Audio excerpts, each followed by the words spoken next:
सद्गुरू श्री ब्रह्मचैतन्य महाराज गोंदवलेकर यांचं प्रवचन 6 एप्रिल. संत हे चालते बोलते देवच आहेत. व्यवहारात ज्याला चांगले वागता येत नाही त्याला नाही परमार्थ करता येणार.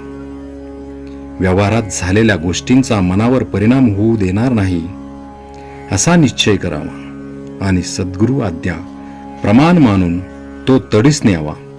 साधनावर जोर द्यावा. स्वतः कोण याची ओळख करून घ्यावी. भगवंतापरते कोणी नाही हे कळले म्हणजे मी कोण हे कळते. निर्गुण जरी समजले तरी सगुण नाही सोडू. माझ्या मुखी राम आला या परते दुसरे भाग्य ते कोणते. हृदयात स्फूर्ती येऊनच आपण बोलतो. मग आमच्या मुखात राम आला तर तो हृदयात नाही असे कसे म्हणावे. तुम्ही मला उपनिषदांतले सांगा म्हटले तर कसे सांगू. ज्याने जे केले तेच तो सांगणार. एक गुरु आज्ञा पालन याशिवाय दुसरे काहीच मी केले नाही तर मी दुसरे काय सांगणार. संताचा समागम केला म्हणजे आपण मार्गाला लागतो. आपण साधूला व्यवहारात आणतो आणि नंतर तो आपल्याशी व्यवहाराने वागला म्हणजे त्याच्याजवळ समता नाही म्हणून उलट ओरड करतो. संत हे देहाचे रोग बरे करीत नसून त्या रोगांची भीती नाहीशी करतात. संत हे चालते बोलते देवच आहेत. संतांच्या देहाच्या हालचालींना महत्त्व नाही. भगवंताचे नाम सिद्ध करून देणे हाच संतांचा जगावर सर्वात मोठा उपकार होय.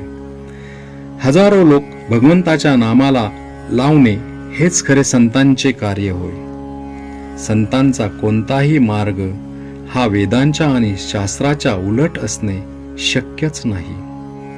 संत सूर्यासारखे जगावर स्वाभाविक उपकार करतात. सूर्याचे तेज कमी होते आहे असे शास्त्रज्ञ म्हणतात, पण संतांचे तेज मात्र वाढतेच आहे. श्रीमंत आई बापाच्या पोटी जन्माला आलेला मुलगा भीक मागताना पाहून आपल्याला त्याची कीव येते, त्याप्रमाणे मनुष्य जन्माला येऊन आपण दुःख करतो हे पाहून संतांना वाईट वाटते.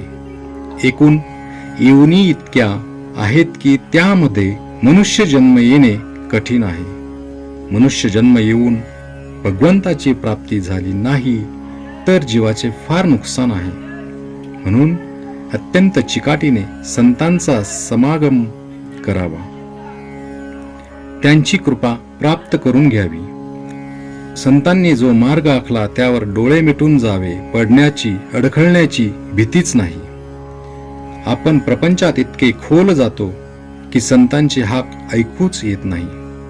ती ऐकू येईल इतक्या तरी अंतरावर असावे. संत वचनावर विश्वास ठेवूया म्हणजे भगवत प्रेम लागेलच. ते लागल्यावर विषय प्रेम कमी होईल. म्हणून संतांची संगत करणे एवढे जरी केले तरी कल्याणच होईल.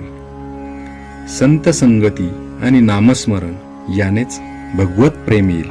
श्रीराम जय राम जय जय राम.